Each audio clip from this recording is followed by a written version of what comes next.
찬송가 488장 찬송하시겠습니다.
여호와여, 내가 만민 중에서 주께 감사하고 문나라 중에서 주를 찬양하오리니 주의 인자하심이 하늘보다 높으시며 주의 진실은 궁창에까지 이르나이다. 하나님이여, 주는 하늘 위에 높이 들리시며 주의 영광이 온 땅에서 높임 받으시기를 원하나이다. 아멘. 다 같이 잘 일어나셔서 찬송가 8장 찬송하시겠습니다.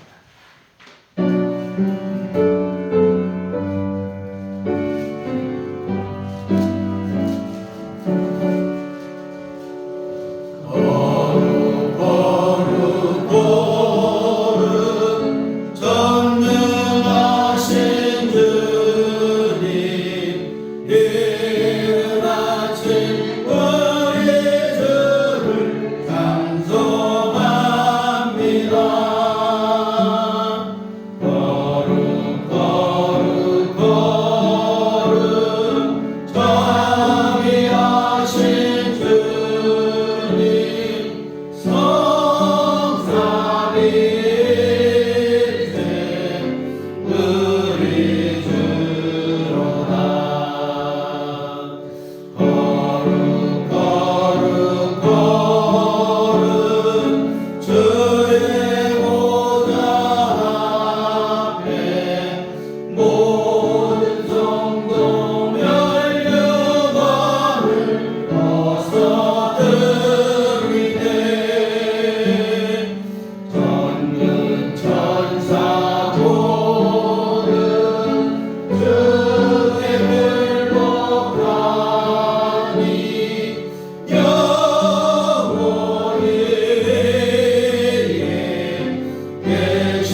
전능하사 천지를 만드신 하나님 아버지를 내가 믿사오며 너희 아들 우리 주 예수 그리스도를 믿사오니 이는 성령으로 잉태하사 동정녀 마리아에게 나시고 본디오 빌라도에게 고난을 받으사 십자가에 못 박혀 죽으시고 장사한 지 사흘 만에 죽은 자 가운데서 다시 살아나시며 하늘에 오르사 전능하신 하나님 우편에 앉아계시다가 그리로서 사는 자와 죽은 자를 심판하러 오시리라. 성령을 믿사오며 거룩한 공예와 성도가 서로 교통하는 것과 죄를 사하여 주시는 것과 몸이 다시 사는 것과 영원히 사는 것을 믿사옵나이다. 아멘. 성시교독은 교독문 6번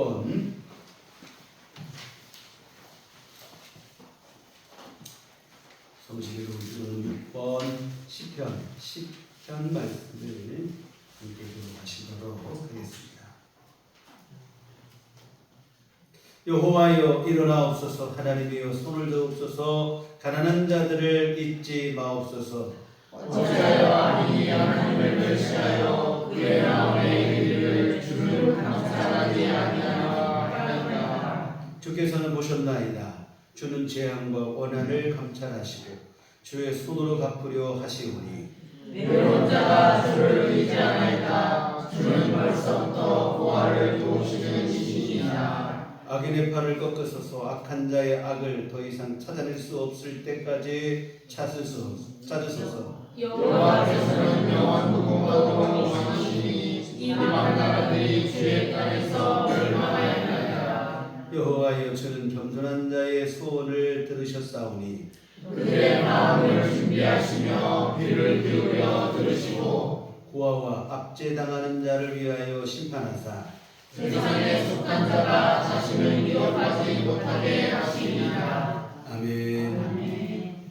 성경은 찬송가 1장입니다.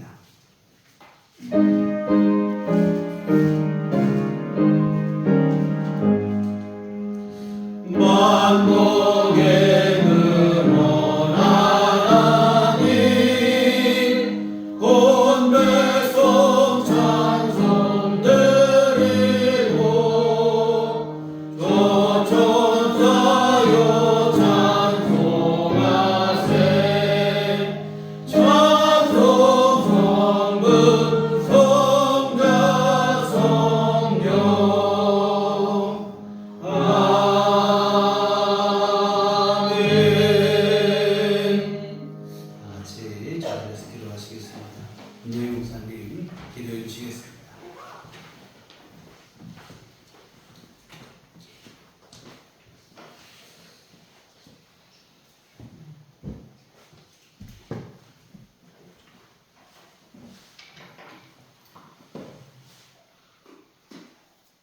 모든 은혜의 하나님 곧 그리스도 안에서 너희를 부르사 자기의 영원한 영광에 들어가게 하신 이가 잠깐 고난을 당한 너희를 친히 온전하게 하시며 굳건하게 하시며 강하게 하시며 털을 견고하게 하시리라. 거룩하고 평안이 넘치는 은혜로운 주의를 허락하여 주신 주님께 감사와 영광을 돌립니다. 이 예배를 통하여 주님의 구원의 주님을 만날 수 있게 하시고 지울 수 없는 우리의 죄를 용서받게 하여 주시옵소서. 세상의 빛을 쫓아 살아가고 있는 블라방과 같은 나의 이기와 욕심, 또 주님의 뜻에 거스르면서 방관하고 비관하고 비판하며 숨쉬고 눈 감고 숨죽이는 나의 모습들을 용서하여 주시옵소서. 더욱더 회색빛 세상은 변하여 푸르름을 더하고 화려한 꽃들로 우리의 마음을 유동치게 하고 있지만 주님께서 귀한 이 시간 감사할 수 있는 마음을 가질 수 있게 부활의 주님께서 성령님 보내주셔서 우리의 가슴에 감동을 전해주시고 단비로 내려오셔서 메마르지 않게 하여 주시옵소서. 우리에게 왔던 슬프고 가슴 저미는 아픔과 고통이 있었던 지난 날들을 주님 기억하여 주시옵소서. 하지만 어느 사이인가 내 마음속에 자리 잡은 쓸쓸함과 메마름, 얼어붙은 마음과 외면하는 또 방관들로 인해서 새 생명에 대한 꽃피움을 외면하고 거부하고 있는 나를 고백합니다. 생명이 깨어나는 계절, 생명의 소중함을 깨닫는 계절로 삼아 주시옵소서. 이 4월은 승리의 부활과 성령 충만의 계절임을 믿습니다. 주님의 부활의 주님께서 보내주신 성령의 도우심으로 부활의 주님을 만나게 하시고 또 성령의 뜨거움으로 모든 사단의 마음들을 불태우게 하여 주시옵소서. 육신의 질병도 또 경제적인 어려움도 또 마음의 짐들도 부활의 주님 앞에서 모두 내려놓게 하셔서 진정한 평안의 안식을 누리는 우리들 교회의 모든 성도들이 되게 하여 주시옵소서. 사람과 함께함보다 주님과 함께함이 가장 큰 행복인 줄 느끼게 하여 주시옵소서. 우리들 교회도 주님 더욱 사랑해 주셔서 평안하게 하여 주시고 성령님을 통하여 주님의 은혜에 감동받게 하시고 또 우리 속에 있는 아픔도 위로받고 회복되게 하여 주시고 영뿐만 아니라 육신의 고통도 회복되게 하여 주시옵소서. 특별히 오늘 예배를 통해 주시는 성령님의 음성과 목사님을 통해 주시는 주님의 음성을 듣게 귀를 열게 하셔서 들음으로 실천에 이르러 주님 주시길 원하시는 복의 자리에서 행복할 수 있게 하여 주시옵소서. 감사합니다. 주님, 좋은 우리들 교회를 통하여 주님의 사랑을 느끼게 하여 주심을, 또 사랑합니다. 주님, 좋은 성도님들과 주님을 섬길 수 있게 하여 주심을, 거룩한 주일 주님의 말씀에 은혜 받고 세상의 빛과 소금의 역할을 성실히 수행하기를 원하시며 늘 우리와 동행하여 주시는 살아 역사하시는 예수 그리스도의 이름으로 간절히 기도합니다. 아멘.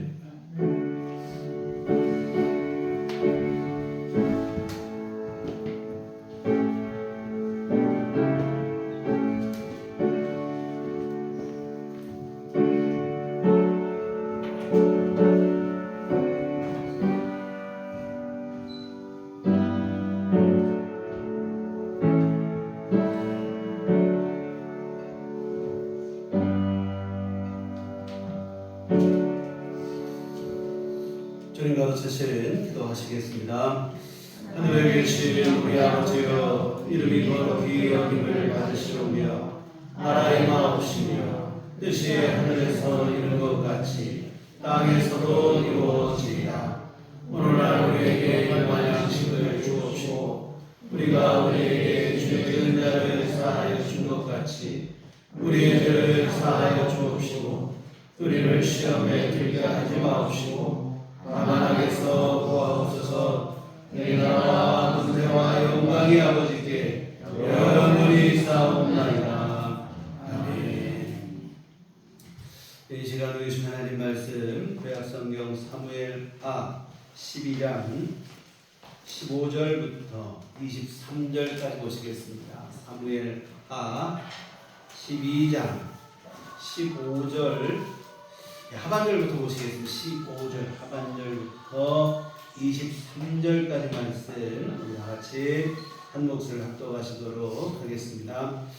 우리아의 아내가 다윗에게 낳은 아이를 여호와께서 치심에 심히 알미니라. 다윗이 그 아이를 위하여 하나님께 간구하되 다윗이 금식하고 안에 들어가서 밤새도록 땅에 엎드렸으니 그들의 늙은 자들이 그 곁에 서서 다윗을 땅에서 일으켜 하되 왕이 듣지 아니하고 그들과 더불어 먹지도 아니하더라. 이래만에 그 아이가 죽으니라. 그러나 다윗의 신하들이 아이가 죽은 것을 왕에게 아뢰기를 두려워하니 이는 그들이 말하기를 아이가 살았을 때에 우리가 그에게 말하여도 왕이 그 말을 듣지 아니하셨나니 어떻게 그 아이가 죽은 것을 그에게 아뢰 수 있으랴. 왕이 상심하시리로다 하니라. 다윗이 그의 신하들이 서로 수군거리는 것을 보고 그 아이가 죽은 줄을 다윗이 깨닫고 그의 신하들에게 묻되 아이가 죽었느냐 하니 대답하되 죽었나이다 하니라. 다윗이 땅에서 일어나 몸을 씻고 기름을 바르고 의복을 갈아입고 여호와의 전에 들어가서 경배하고 왕궁으로 나와 명령하여 음식을 그 앞에 차리게 하고 먹으니라. 그의 신하들이 그에게 이르되 아이가 살았을 때에는 그를 위하여 음식하고 오시더니 죽은 후에는 일어나서 잡수시니 이 일이 어찌 됨이니까 하니 이르되 아이가 살았을 때 내가 금식하고 온 것은 혹시 여호와께서 나를 불쌍히 여기사 아이를 살려주시는지 누가 알까 생각하니와 지금은 죽었으니 내가 어찌 금식하랴. 내가 다시 돌아오게 할 수 있느냐. 나는 그에게로 가려니와 그는 내게로 돌아오지 아니하리라 하니라. 아멘. 우리 주님의 은총과 평강이 교회 여러분과 늘 함께 하시기를 기원합니다. 우리는 지난 시간에 다윗의 회개에 대해서 함께 살펴보았습니다.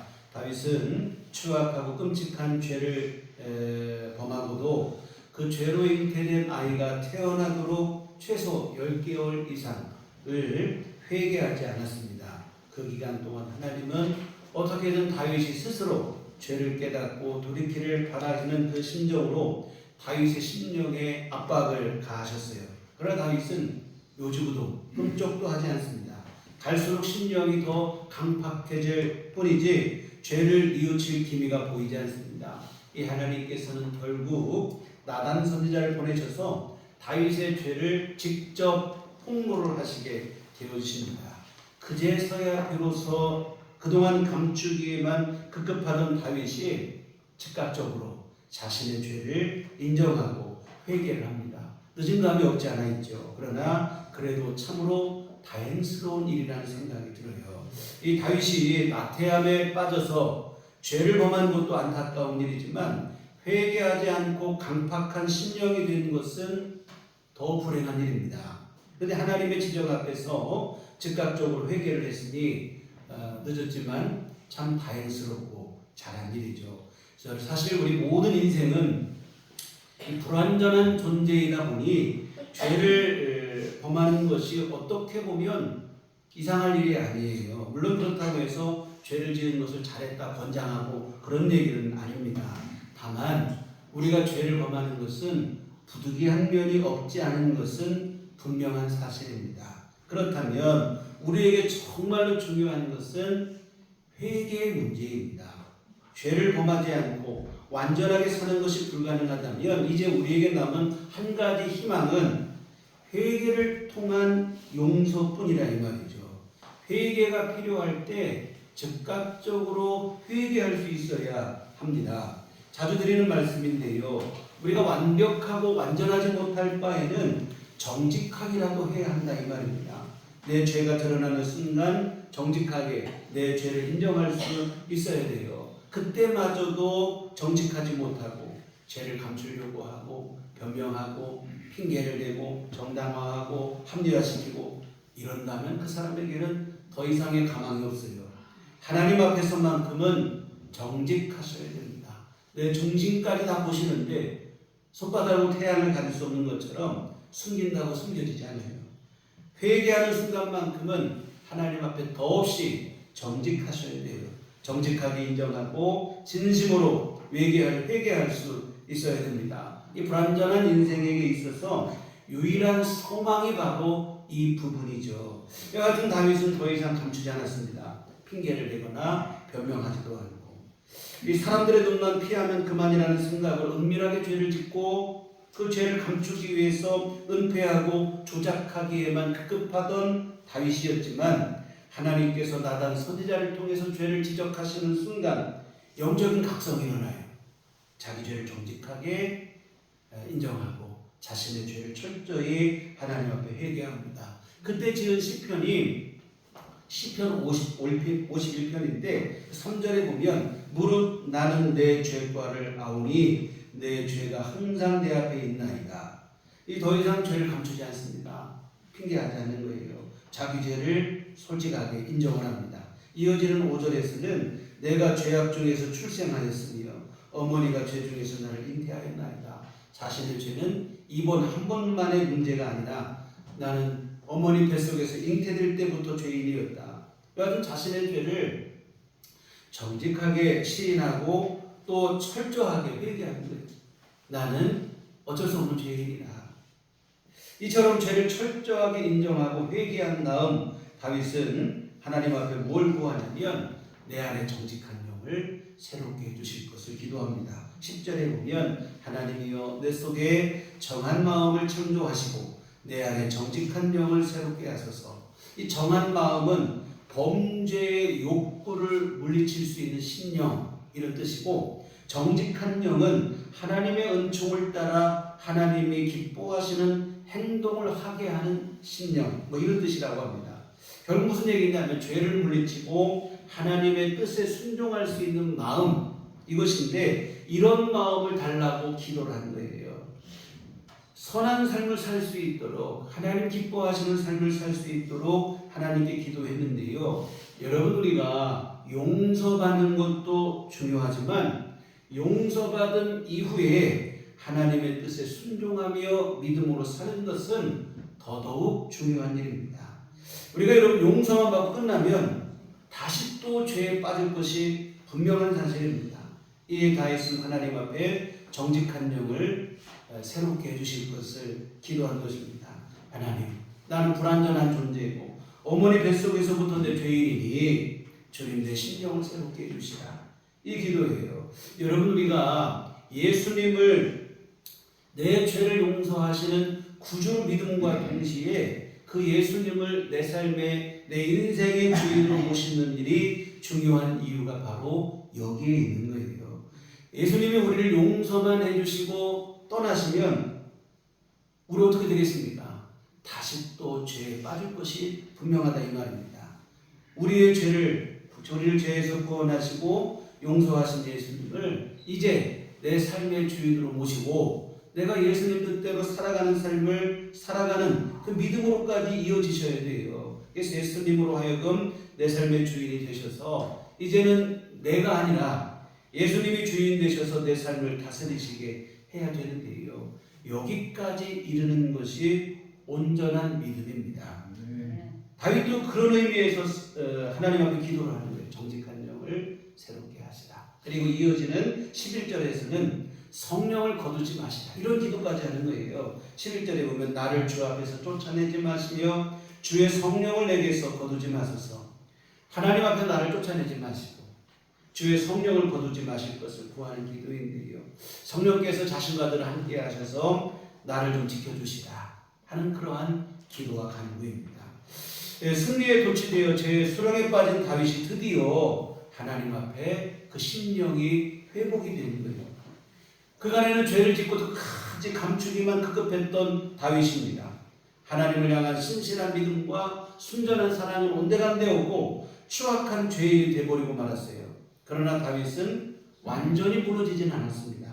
주님의 은혜의 손길을 통해 다시 회복되는 은혜를 누리게 되어지는데 자기 죄를 철저히 인정하고 용서를 구하고 뿐만 아니라 이제는 더 이상 이러한 죄에 빠지지 않기를 기도하며 하나님께서 자신 가운데 함께해 주시기를 하나님 앞에 간절히 기도하고 있습니다.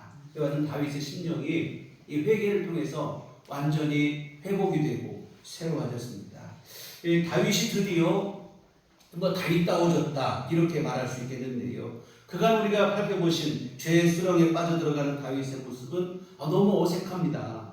평소 우리가 알고 있던 다윗의 모습하고는 너무 다르다 이 말이죠. 그런데 회개를 통해서 드디어 본래의 믿음과 본래의 모습으로 돌아오게 됐는데 오늘 본문 안에서도 이처럼 회복된 다윗의 믿음을 우리가 확인을 할 수 있습니다. 여러분 오늘 본문은 밧세바와의 분류를 통해 잉태된 아이, 그 아이가 죽음에 이르는 과정에 대한 기록입니다. 하나님께서는 나단 선지자를 통해서 다윗의 죄를 지적하실 때에 그 아이가 반드시 죽을 것에 대해서 말씀을 하셨는데 여하튼 지난 시간에 잠깐 말씀드렸지만 죄를 용서는 하시지만 그 죄에 따른 징계는 별개라 이 말입니다. 여러분 우리 용서하니까 아무것도 없어진 걸 생각하는데요. 우리가 그 정의를 좀 알아야 될 용어가 있어요. 뭐냐면 정죄와 징계입니다. 여러분 정죄 우리가 결코 정죄함이 없다고 해서 예수 안에서는 이 정죄는 뭐냐면 우리의 죄로 인정이 되어서 그 죄의 싹신 지옥의 영원한 멸망에 떨어지는 것이 정죄입니다. 징계는 뭐냐면 잘못에 대한 책망으로 죄에 따른 최소한의 책임이라고 생각하시면 될 것 같아요. 하나님이 용서하셨다고 징계마저 없어지는 게 아닙니다. 죄에 따른 책임이 있어요. 그래서 뭐냐면 그리고 이런 징계의 목적은 뭐냐면 때리는 게 목적 아닙니다. 경각심을 주시는 거예요. 죄가 얼마나 무서운지 알고 다시는 그 죄를 짓지 않기를 바라시는 심정으로 때리시는 사랑의 회초리다. 그래서 히브리서 기자는 징계가 없으면 사생자라고 그랬어요. 하나님이 사랑하시기 때문에 징계를 하신다는, 사랑하는 아들로 우리를 대우하시기 때문에 징계하신다는 얘기를 했는데요. 여하튼 뭐냐면 다시는 그 죄가 얼마나 무서운지 알고 그 죄에 빠지지 않기를 바라는 마음으로 때리시는 사랑의 회초리가 징계입니다. 근데 다윗의 경우 그 회초리가 좀 너무 매섭습니다.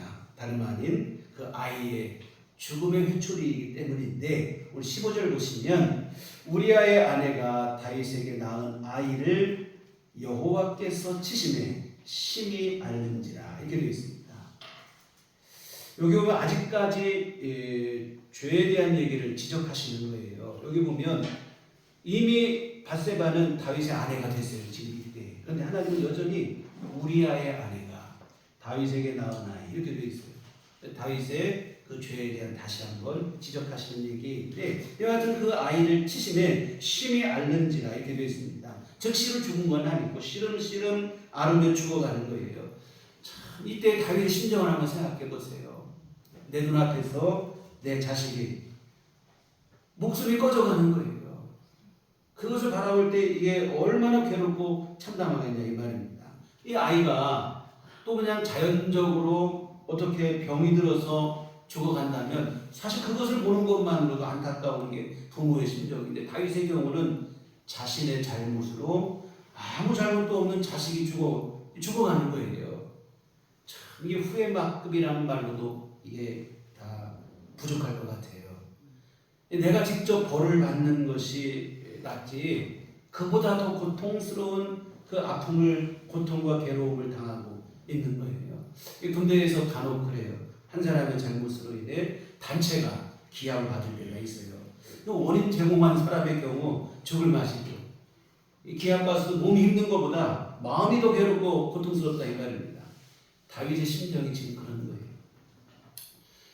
이러니 다윗이 얼마나 분명하게 깨닫겠습니까? 죄가 이렇게 무서운 거구나. 절감하게 되는 순간입니다.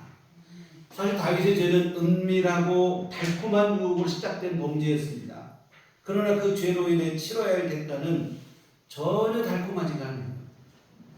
쉽게 말해서 뜨거운 맛을 본 거예요. 뜨거운 맛을 확실히 봤습니다. 덕분에 다윗은 이후에 같은 죄를 반복하지 않아요. 여러분, 진정한 회개에는 반드시 뒤따라야 되는 게 뭐냐면 회개에 합당한 열매, 뭐냐면 변화된 삶의 모습이 뒤따라야 됩니다. 근데 여러분, 다윗이 정말로 그의 삶을 통해서 회개에 합당한 열매를 맺습니다. 똑같은 범죄를 범하지 않아요. 열왕기상 1장에 보면 다윗이 나이가 많았을 때 얘기가 기록이 되어 있어요. 다윗이 나이가 많고 기록이 쇠하자 신하들이 뭐냐면 젊은 여인을, 그 아비삭이라고 하는 젊은 처녀를 택하여 다윗의 첩으로 맞아주는 거예요. 그런데 다윗은 아비삭이라는 이 여인과 동침하지 않습니다. 왕상 1장 4절에 보면 이 처녀는 심히 아름다워 그가 왕을 받들어 시중들었으나 왕이 잠자리를 같이 하지 아니하였더라. 이 밧세바와의 범죄 이후 다윗은 동일한 죄를 범하지 않습니다. 신하들이 아리따운 아가씨를 첩으로 주었지만 다윗은 그와 함께하지 않아요. 여하튼 이런 변화된 모습을 통해서 자신의 회개가 진실된 것이었음을 다윗은 증명한 겁니다. 회개에 따른 변화된 삶의 모습을 보여준 것입니다.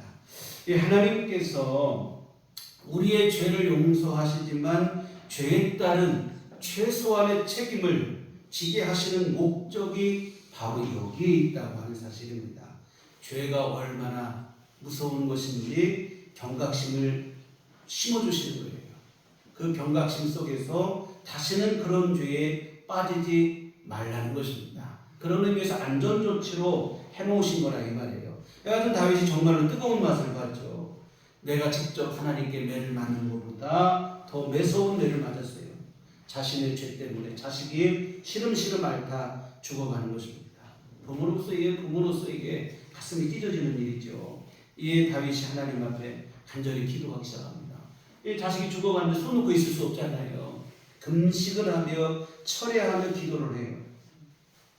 내가 죽어야 되는데 내 자식이 죽어갈 때 뭐 당연히 그런 간절한 마음이 될 수밖에 없죠. 여하튼 이러기를 며칠 동안 했는가 하면 일주일이에요. 18절에 보면 이래 만에 그 아이가 죽으리라 이렇게 되어 있습니다. 일주일 만에 그 아이가 죽은 거예요. 여하튼 다윗은 일주일 금식하며 하나님 앞에 간절히 기도를 했습니다. 그러나 그 아이는 결국 하나님의 경고대로 죽고 마는데요. 일이 이렇게 되자 신하들의 걱정이 태산입니다. 이 사실을 임금에게 어떻게 알려야 될까? 정말 하나님 앞에 이렇게 간절한 마음으로 금식까지 하며 기도했는데 아이가 죽은 것을 알면 임금이 얼마나 상심이 클까? 이 걱정이 앞선 나머지 서로 수근거리기만 할 뿐 감히 아이가 죽었다는 사실을 고하지를 못하는 거예요. 참 그렇다고 알릴 수도 안 알릴 수도 없고 신하들이 고민이 깊어만 가는데 그러는 중 다윗이 밖에서 수근거리는 소리가 들리니까 이거 분위기가 심상치 않다 하고는 뭔가 일이 일어났음을 낌새를 차리는 거죠. 그리고는 신하들에게 직접 물어서 확인을 합니다. 아이가 죽었느냐? 신하들에게 물어서 직접 확인을 하니까 죽었다는 거예요. 여하튼 이렇게 아이의 죽음을 확인하고는 다윗이 즉시로 일어나서 그동안 일주일 동안 금식을 하고 철회하고 엎드려 기도만 하고 눈물로 기도했으니 몸을 씻고 의복을 갈아입고 그리고는 성전에 나아가서 하나님께 경배한 다음에 왕궁으로 들어가서 신하들을 명하여 음식을 차려오라 해서는 음식을 먹는 거예요. 이런 다윗의 모습에 신하들이 의아하기만 한 겁니다. 아이를 살려달라고 그렇게 금식하고 슬퍼한 것을 생각하면 죽었다고 하면 상심하고 완전히 시리에 빠질 줄 알았는데 오히려 몸을 씻고 의복을 갈아입고 하나님 앞에 경배하고 식사를 하고 사실 상심에 빠질까 두려워서 아이의 죽음을 선뜻 알리지 못했는데 다윗의 행복 전혀 예상하지 못한 그런 반응입니다. 이 신하들이 도대체 이게 어찌된 용문인지 임금에게 물어요. 그러자 다윗이 이렇게 대답을 합니다. 22절 보시면 이르되 아이가 살았을 때 내가 금식하고 온 것은 혹시 여호와께서 나를 불쌍히 여기사 아이를 살려주실는지 누가 알까 생각함이거니와 지금은 죽었으니 내가 어찌 금식하랴 내가 다시 돌아오게 할 수 있느냐 나는 그에게로 가려니와 그는 내게로 돌아오지 아니하리라 하니라. 아이가 죽고 이렇게 되는 것이 하나님께서 하신 일이니 이제 하나님이 하시고자 하시는 일이 다 끝나고 났으니 내가 이제 어떻게 하겠느냐 이런 얘기예요. 쉽게 말하면 아이가 살았을 때는 혹시라도 하나님께서 마음을 돌이키시고 긍휼을 베풀어 주실까 하여 내가 간절히 기도했지만 이제는 하나님의 뜻대로 되고 그 아이가 죽었으니 죽을 수 없는 겁니다. 이렇게 되는 것이 하나님이 정하신 일임이 분명하게 확인됐으니 내가 할 수 있는 게 뭐겠느냐 그대로 받아들이는 수밖에 없다는 거예요. 특히 지금의 상황은 이 모든 것이 다 다윗의 잘못에서 비롯된 일입니다. 그러니 다윗이 누구를 원망합니까? 하나님을 원망할 수도 없고 탓할 수도 없어요. 그저 하나님의 처분을 달게 받아들이는 수밖에 없다는 겁니다. 사랑하는 성도 여러분, 우리가 간절한 마음으로 하나님 앞에 기도하는 것도 믿음이지만 하나님의 처분에 승복하여 그대로 수용하고 받아들이는 것은 더 큰 믿음입니다. 오늘 우리가 자주 범하는 실수가 있어요. 뭐냐면 내가 기도한 대로 내가 구한 대로 되는 것만이 기도 응답이라고 생각하는 것이 바로 그것입니다. 여러분 내가 구한 대로 되는 것만이 기도 응답이 아니에요. 때로는 반대로 될 수도 있습니다. 그러나 그것 또한 하나님의 응답이라 이 말이에요. 우리의 기도에 대한 하나님의 대답입니다. 안 된다고 하시는 대답이라 이 말이에요. 기도가 거절당한 것이냐? 거절당한 게 아닙니다. 이것 또한 우리의 기도에 대한 하나님의 응답입니다. 잘못된 기도를 바로잡아 주시는 하나님의 선하신 손길이 줄 믿습니다. 우리가 여러분 어디 가서 정당한 요구를 했는데 거부당하는 건 거절당하는 거예요. 잘못 구하는 것에 대해서 아니라고 할 때는 거절당한 게 아니라 바로잡아주는 일인데 하나님께서 하시는 안 된다고 하시는 응답은 거의 다 이런 일이라 이 말입니다. 그냥 우리가 정당한데 거절하시는 게 아니라 우리의 기도가 잘못되었을 때 바로잡아 주시는 하나님의 선하신 손길입니다. 우리가 서운해할 게 아니라 하나님의 응답을 받아들일 수 있는 그래야 진정한 믿음이 되어집니다. 우리 지난 수요예배 시간에 살펴본 내용인데 바울의도 같은 경험을 했어요. 바울은 환상 중에 천국을 경험하는 신비한 체험을 했습니다. 신비하고 놀랍고 황홀한 경험이죠. 이런 영적 체험이 너무 컸어요. 그러다 보니까 하나님께서 혹시라도 바울이 그런 영적인 체험 가지고 교만해질까봐 하나님의 높아심에 바울의 육체에 안전장치를 해놓으십니다. 바로 뭐냐면 질병을 주십니다. 육체의 질병을 주셨습니다. 무슨 얘기입니까? 연약한 인생임을 잊지 말고 교만해지지 말라는 뜻으로 주신 질병입니다. 근데 바울은 처음에는 하나님의 이런 의도를 알지를 못했어요. 내가 왜 갑자기 이렇게 질병이 있는가? 하나님 앞에 간절히 고쳐달라고 기도를 했습니다.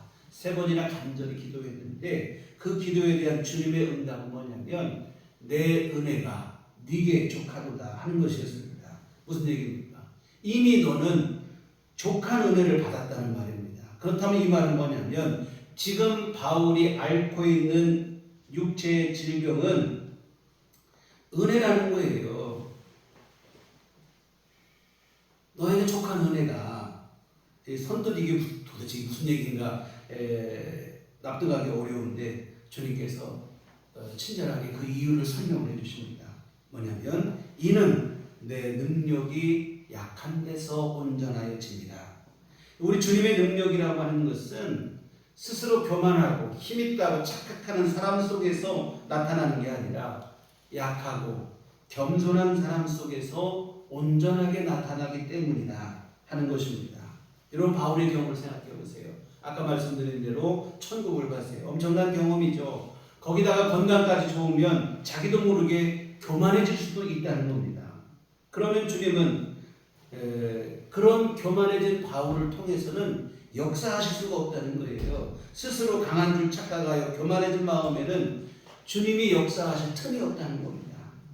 오히려 질병 때문에 힘들긴 하지만 그 질병으로 인해서 내가 연약한 인생임을 잊지 아니하고 늘 주님의 은혜를 간절히 구하는 겸손한 믿음이 되면 주님께서 그런 마음 속에서는 역사하실 수 있다는 겁니다.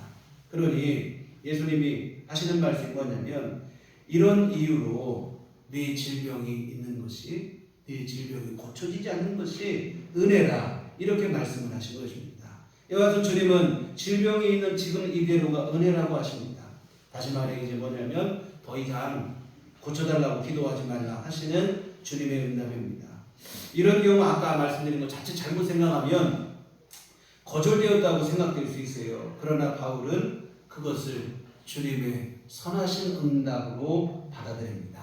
육체의 질병이 고침받은 것이 아니라 고쳐지지 않는 것이 하나님의 은혜라 하나님의 응답이라고 믿는다 이 말입니다.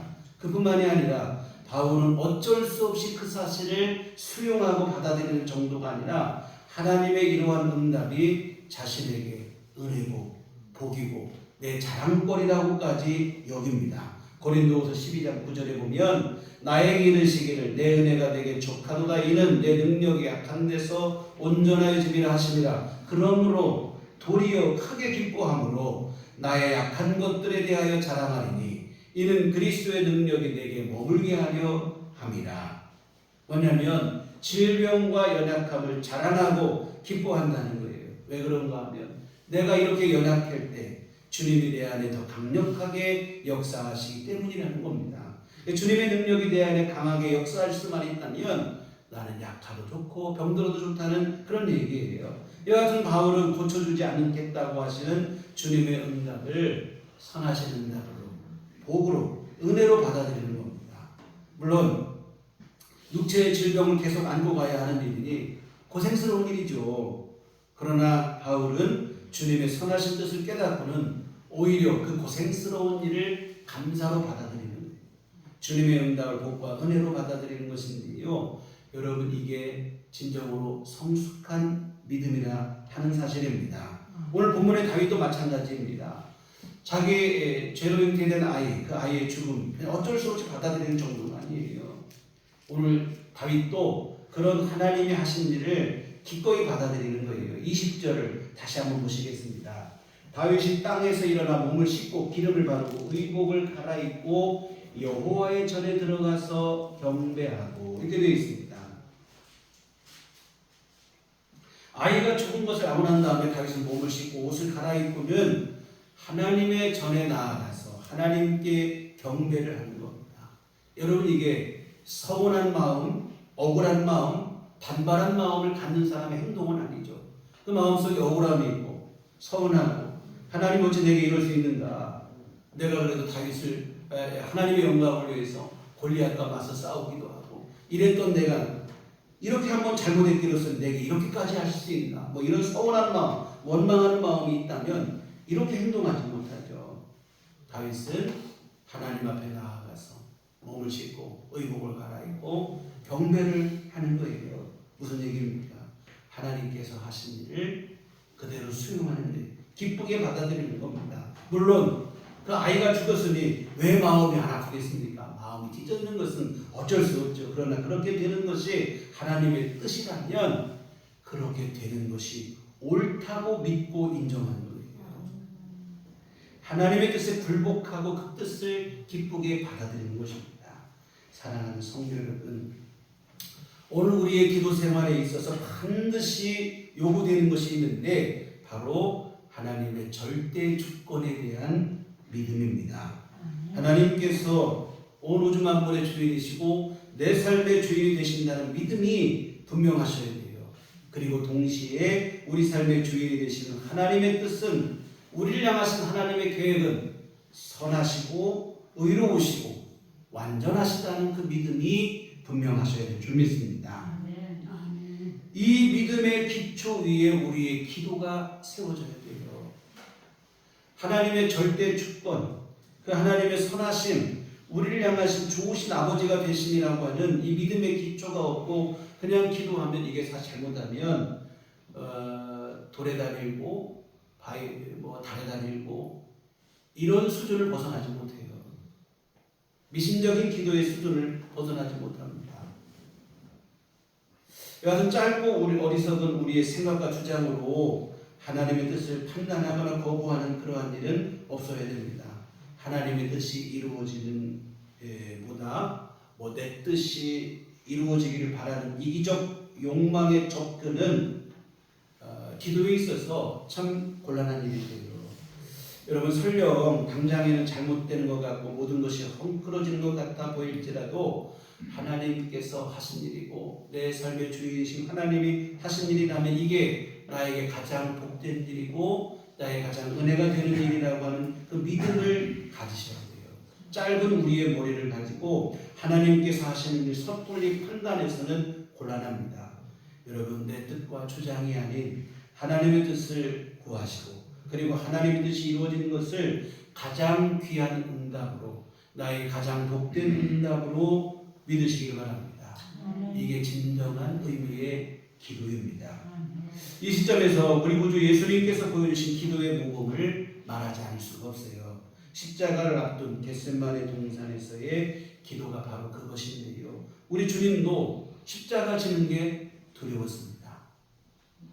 당연히 십자가를 피하고 싶은 마음이 예수님 안에 간절하시죠. 그 간절한 마음으로 주님도 기도했어요. 할만하시거든 이 잔을 내게서 지나가게 해달라고 하나님 앞에 간절히 기도합니다. 그러나 우리 예수님의 기도는 거기에서 끝나지 않았습니다. 나 십자가 못 지겠다고 나 못하겠다고 떼쓰는 기도로 끝난 게 아니라 주님은 뭐라고 기도하시냐면 그러나 나의 원대로 마시오고 아버지 원대로 하옵소서. 하나님의 뜻대로 되기를 구하는 것입니다. 내 뜻은 이렇게 됐으면 좋겠지만 내 뜻대로 되는 것보다 하나님의 뜻대로 되는 게 더 복되다, 더 온전하고 완전하고 확실하다는 그 믿음의 기반 위에서 할 수 있는 기도입니다. 내 아버지여 만일 내가 마시지 않고는 이 잔이 내게서 지나갈 수 없거든 아버지의 원대로 되기를 원하나이다. 예수님의 바라심, 예수님의 뜻과 반대가 되지만 하나님 아버지 뜻대로 되기를 원한다고 기도하시는데 사실은 이것이 진정한 기도의 모범입니다. 또 이렇게 말씀드리면 우리 겁나서 기도하겠나 이런 싶은 생각이 드실 텐데요. 예수님의 경우는 세상을 죄에서 구원하시기 위한 특별한 경우이고 하나님께서 우리에게까지 그렇게 힘들게 하시진 않습니다. 하나님도 사람에 따라 우리는 어린아이 같잖아요. 예수님은 유치원생에게 대학생 문제를 내시는 하나님은 결코 아닙니다. 너무 두려워하지 마세요. 여하튼 그리고 중요한 사실은 뭐냐면 우리를 향하신 하나님의 뜻은 항상 선하시고 의로우시다고 하는 사실입니다. 예레미야 29장 11절 여호와의 말씀이니라 너희를 향한 나의 생각을 내가 하나니 평안이요 재앙이 아니니라 너희에게 미래와 희망을 주는 것입니다. 우리를 향하신 하나님의 생각은 재앙이 아니라 평안이며 희망이라 이 말입니다. 사랑과 은혜가 무한하신 좋으신 아버지이십니다. 하나님의 뜻이 이루어지는 것이 우리에게 진정한 복이 된다는 사실을 분명히 믿으시길 부탁을 드립니다. 설령 당장 우리 눈에 볼 때는 잘못되는 것 같다. 어떻게 이상하게 되는 것 같다. 그런다 할지라도 결과적으로는 하나님께서 그 모든 것을 통하여 합력하여 반드시 여러분에게 선을 이루어 주실 줄 믿습니다. 사랑하는 성도 여러분, 기도하시길 부탁을 드립니다. 무슨 일을 만났는지 간절히 기도하세요. 근데 간절히 기도하시되 그저 무조건 하고 떼쓰는 식으로 내 뜻을 구하는 기도가 아니라 하나님의 뜻이 이루어지기를 기도하시기를 부탁을 드립니다.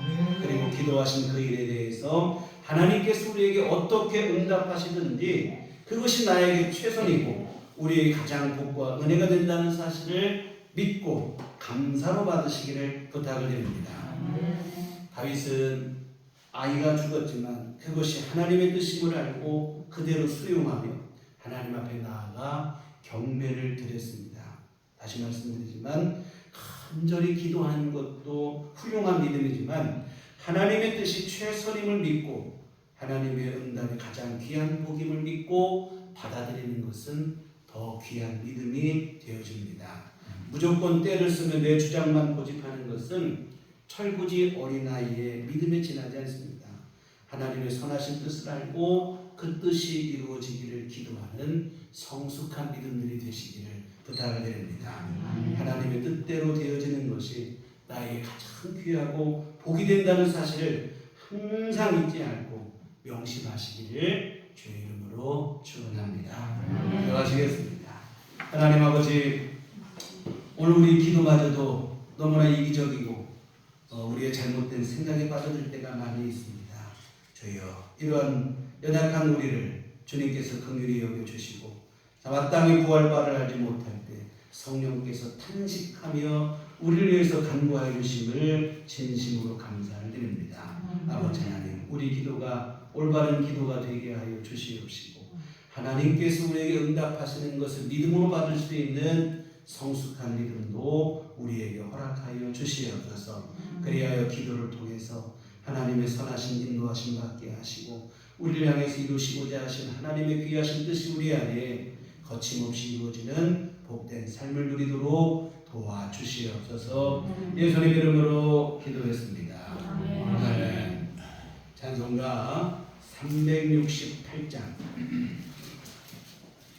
찬송가 368장 찬송하시겠습니다.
왕자처럼 보호하시고 하나님 사랑해 주시어 여기까지 우리 삶 인도하심을 진심으로 감사드립니다.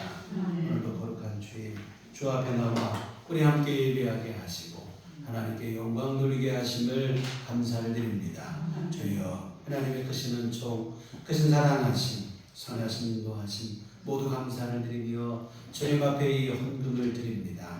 하나님 아버지 기뻐 받아 주시옵소서. 주께서 귀한 예물마다 복을 내려 주시어 주님의 선하신 뜻을 이루게 부족함 없도록 하나님 역사에 주시옵소서. 아버지 하나님 정성껏 헌금을 드리고 몸과 마음과 시간을 들여 주님을 예배한 모든 심령 가운데도 주님 함께하여 주시옵시고 한량없는 주의 은총을 베풀어 주시옵소서. 더욱더 성숙한 믿음이 되게 하시고 성숙한 기도 생활이 되게 하시고 그 가운데 하나님의 선하신 인도하심과 주님의 보호하심 가운데 늘 주님과 동행하는 귀한 삶을 누리게 하여 주시옵소서. 아버지 하나님 또 주님 앞에 간구하옵기는 주여 우리 연약한 육신에 주님 모든 필요들을 주님께서 채워 주시기를 기도합니다.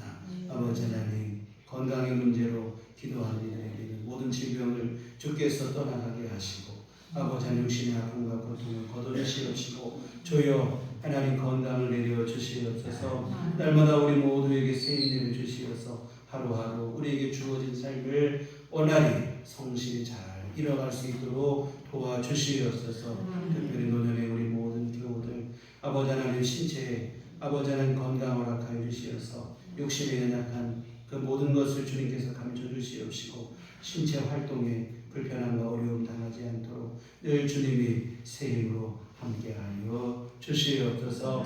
아버지 하나님 또 주님 앞에 아버지 하나님 경제적인 여러 문제로 기도하는 이들도 있습니다. 주님께서 우리 모든 교우들 가정마다 살림살이를 주께서 책임져 주시옵소서. 아버지 부족하고 어렵지 않게 하여 주시옵시고 주님 안에서 아버지 하나님 모든 것을 누리게 하여 주시옵시고 또한 주님 내려주신 것 감사로 받게 하여 주시옵시며 그 가운데 주를 위해서 기쁨으로 헌신하는 삶도 누릴 수 있도록 주께서 도우시고 하나님 함께해 주시옵소서. 재물로는 능력도 주께서 주신다 하였사오니 주께서 모든 가정마다 경제적으로 아버지 하나님 어려움 당하지 않도록 주님 은총과 크신 자비를 내려 주시옵소서. 아버지 하나님 또한 여러 가지 문제들로 마음 아파 주님 앞에 기도하는 일도 있습니다.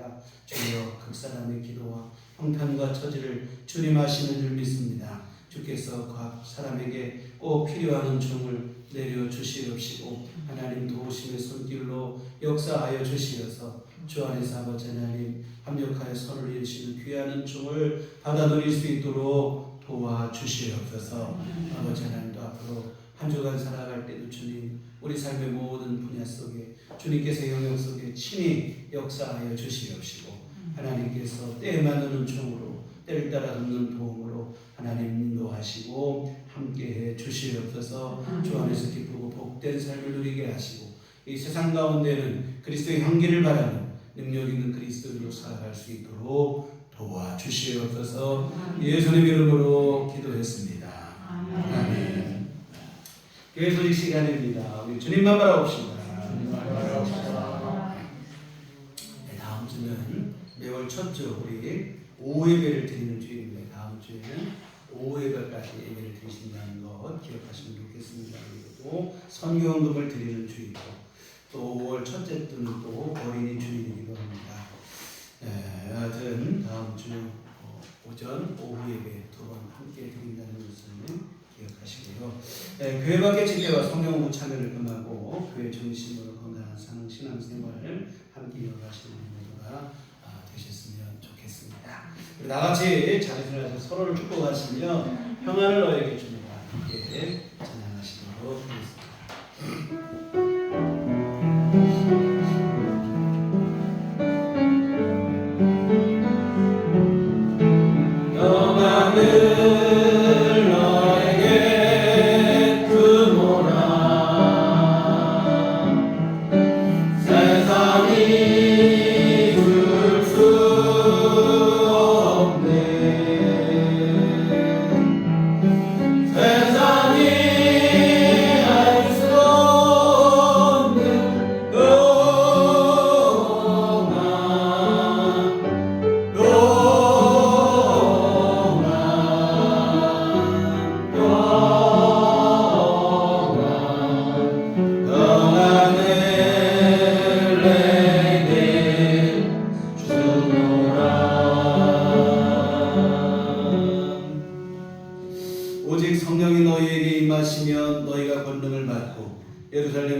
사마리아와 땅 끝까지 이르러 내 증인이 되리라. 우리가 주의 증인이 되겠습니다. 이제는 우리 주 예수 그리스도의 구속의 은혜와 하나님 아버지의 극진하신 사랑하심과 성령님의 유로교통 역사 감화감동 충만하심이 주의 피로 세우신 우리들 교회 위에와 오직 하나님의 뜻을 기뻐하며 그 뜻이 이루어지기를 간절히 기도하는 우리들 교회 모든 교우들 되기를 간절히 소원하는 심령들 가운데 지금부터 영원토록 함께 계시기를 간절히 축원하오.